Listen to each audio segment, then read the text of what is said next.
Shin ka san amfanin ƙarar jiniya irin ta motar asibiti? Ba ta da wani amfani illa a sanar da kai cewa an ɗauko mara lafiya cikin gaggawa, sai dai ga wasu mutanen takan zama takura saboda ba ‘yan uwansu aka ɗauko ba kuma ba su bane a ciki. Wannan shi ne mafi yawancin halayenmu. Mafi yawanci idan ka ga abu ya dame ka, to kai ya dama ko ya damu waninka, amma idan wasu ya dama bai fiye damun ka ba balle ka yi tunanin wace mafita ya kamata a fito da ita domin a solve wannan matsala.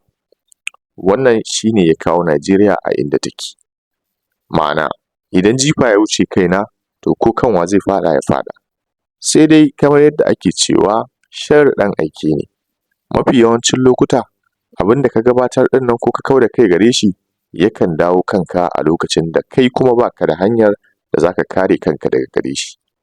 Mu kiyaye wajen ɗaukar hukunci da kuma yadda muke kallon al'amuran rayuwa. Allah ya sa mu dace.